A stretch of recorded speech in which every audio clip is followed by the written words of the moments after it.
Over the past 10 years, Iceland has become somewhat of a tourist destination. Come here and you'll quickly understand why.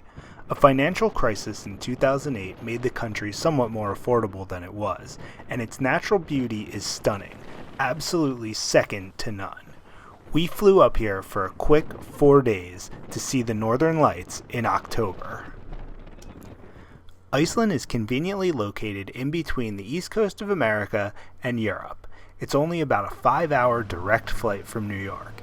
Its capital, Reykjavik, is worth at least one night and a day.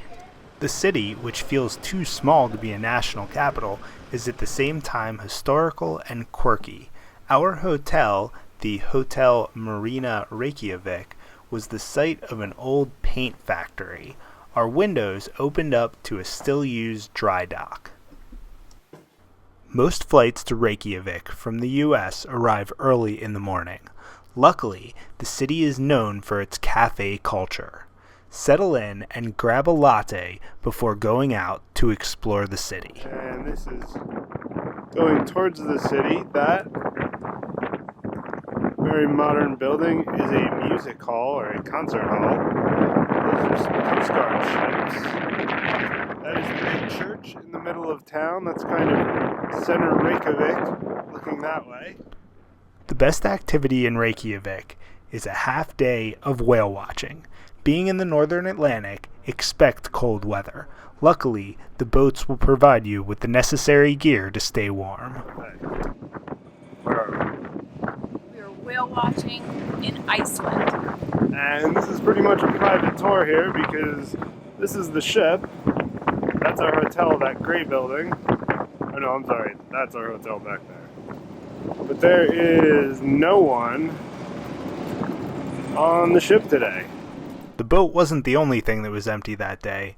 All we saw were some seabirds and some porpoises, no whales. Your chances of seeing a whale are heavily influenced by the weather, which is very unpredictable in Iceland.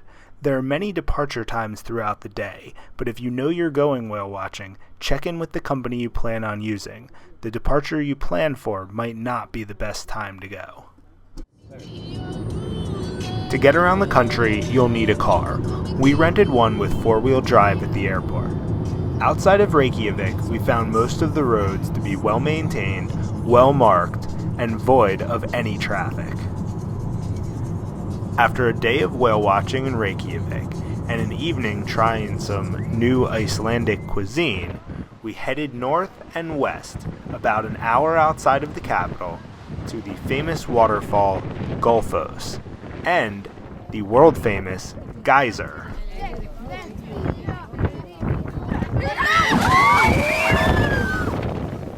We came to Iceland to see the Northern Lights, which is best done outside of the city. We only had 4 days, so we couldn't get to the northern reaches of the country. We decided instead to base ourselves for 2 nights at the Hotel Budir, which is about 2 hours north of Reykjavik.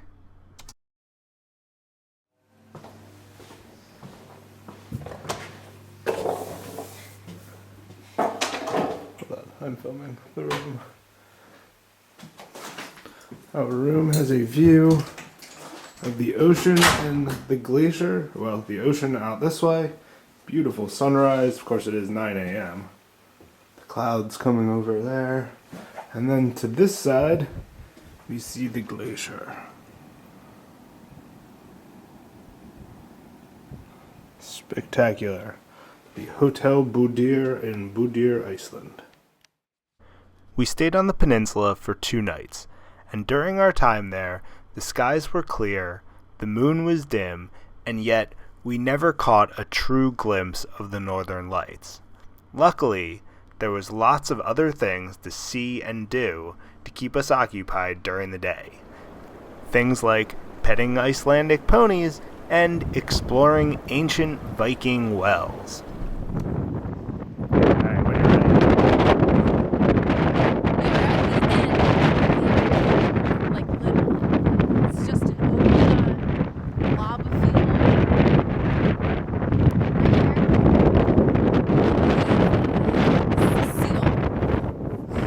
Left of us. There's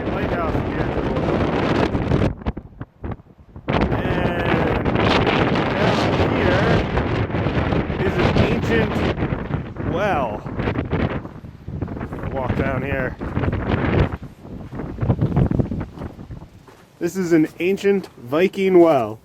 They don't know. As it turns out, the most beautiful place we found in Iceland was just outside of our hotel. About 100 yards up the road from the Hotel Budir was this little wooden church, which understandably is incredibly popular for weddings. The old church sits in quite an envious spot, with snow-covered mountains to the north, the ocean to the south, and it's surrounded by moss-covered lava fields. Each night, we came outside and laid on the cushy moss, waiting for the northern lights to appear. On our last night, we did catch a quick glimpse, but not enough of one to truly cross it off our bucket list. In the morning, we woke up and drove to the airport with an excuse to come back.